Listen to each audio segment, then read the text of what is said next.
जय श्री राम बंधु। आज अध्यात्म चर्चा में ज्योतिष विषय को लेते हुए चर्चा करते हैं। पिछली चर्चा में हम यह सुन रहे थे कि संपूर्ण आकाशमंडल को 360 डिग्रियों में बांटा गया है। 360 डिग्री मिली, 12 राशियां, 9 ग्रह हमें प्राप्त हुए और राशियों के स्वामी। इस प्रकार से हमने चर्चा सुनी। अब जो 9 ग्रह हैं, 12 राशियां हैं, उसके बाद से हमें नक्षत्र प्राप्त हुए। नक्षत्र किसे कहते हैं? असंख्य जो आकाश में ताराएं दिखती हैं, उन ताराओं का जो समूह है वही नक्षत्र हुआ।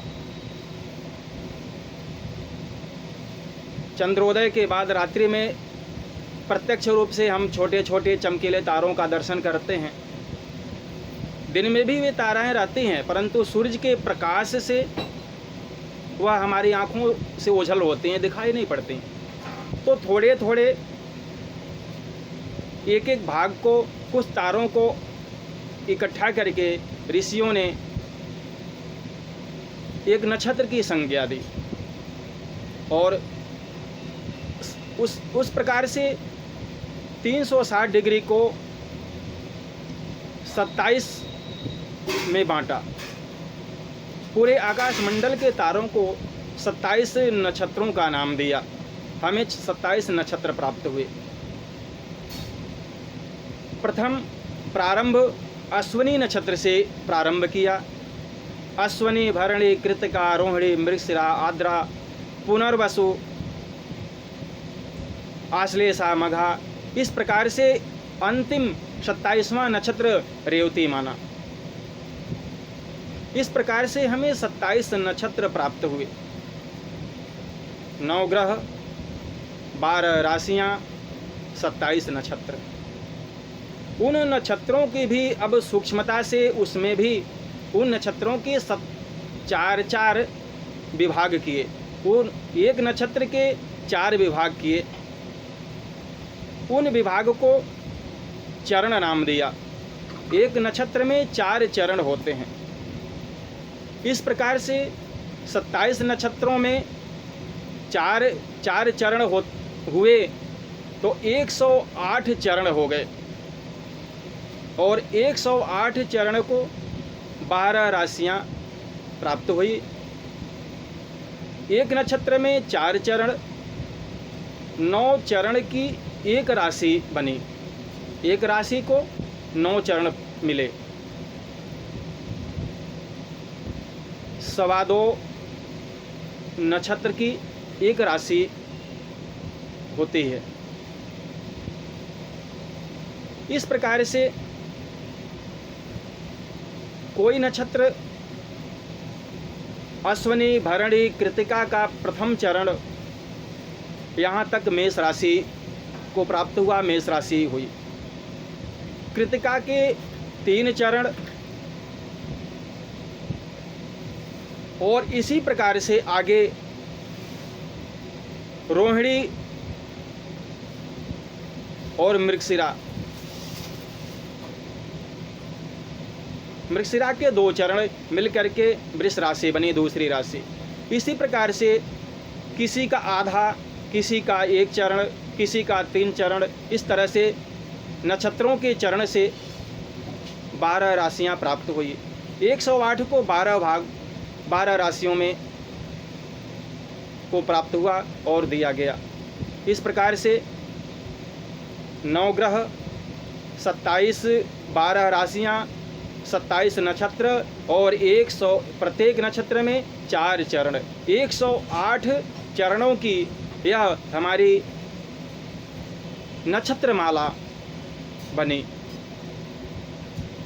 बंधुओं, उन सभी नक्षत्रों के अलग अलग स्वामी हुए और एक ग्रह को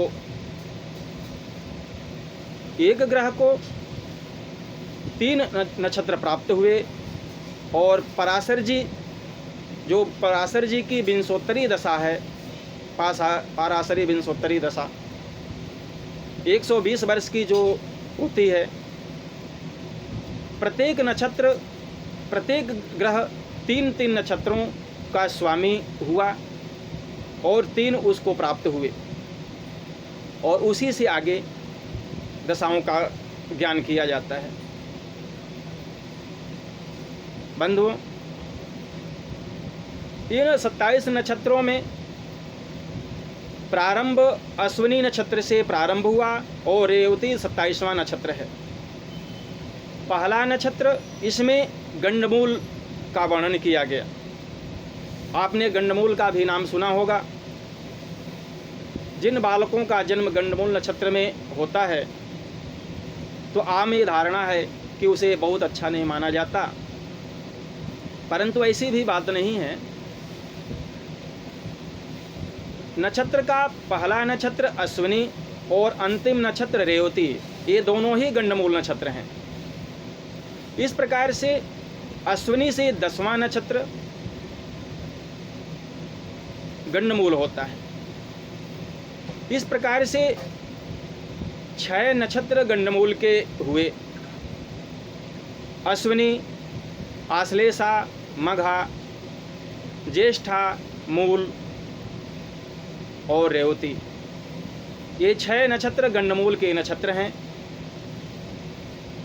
इन्हें गंडमूल की संज्ञा दी गई। इनमें एक अभुक्त मूल बताया गया। ज्येष्ठा का अंतिम चरण का अंतिम 2 घटी, कोई 4 घटी लेते हैं, बताते हैं, और मूल का प्रारंभ की 2 घटी या 4 घटी, ये अभुक्त मूल माना गया। और इस अभुक्त मूल में उत्पन्न हुए जो जातक हैं, जो बच्चे हैं, वे कष्टकारी माने गए। यहाँ तक कि शास्त्रों में वर्णन है कि माता पिता के लिए बहुत ही कष्टकारी होते हैं, स्वयं के लिए भी कष्टकारी होते हैं, जो अभुक्त मूल में बच्चों का जन्म होता है। बंधुओं, इस प्रकार से ये जो गंडमूल के नक्षत्र हैं, इनमें जन्म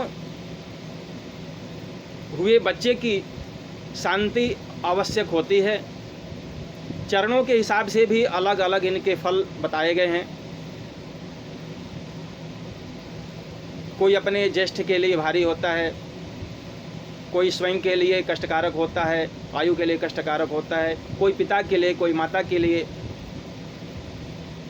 इस प्रकार से कोई धन के लिए। तो उनमें ये पाया गया। और कोई नक्षत्र के जो चरण हैं वे सुखकारक भी हैं। तो ऐसा नहीं मानना चाहिए कि जो है गंडमूल नक्षत्र में बच्चे का जन्म हो गया तो वह भारी हो गया। नहीं, बच्चा भारी नहीं है। नक्षत्र जो है वह गंडमूल संज्ञक है और उस नक्षत्र का जो फल है वह अरिष्ट कारक है। थोड़ा बुरा है, थोड़ा कष्ट, जीवन में कष्टकारी है, परंतु इसके बगैर इस जन्म में, इस नक्षत्रों के जन्मे हुए बच्चे, इन नक्षत्रों में जिन बच्चों का जन्म है, ये बड़े ही भाग्यशाली होते हैं, आगे चल करके बड़ी ही उन्नति करते हैं। जीवन में कष्ट प्रारंभिक अवस्था में आता है, परंतु उन्नति कारक भी होता है। तो इस प्रकार से यदि गंडमूल नक्षत्रों में बच्चे का जन्म हो गया तो यह बहुत, इसे भारी नहीं समझना चाहिए। उसकी शांति का उपाय करें, उसकी शांति करवा लेनी चाहिए। मंत्र जप के द्वारा, पूजा पाठ के द्वारा उनकी शांति करवा लें। इससे जो अरिष्ट कारक जो नक्षत्र है, अरिष्ट की जो संभावना है वह एक तरह से समाप्त हो जाती हैं, खत्म हो जाती हैं, अष्ट का फल नष्ट हो जाता है। बंधुओं, इस प्रकार से आगे चर्चा सुनते रहेंगे। जय श्री राम।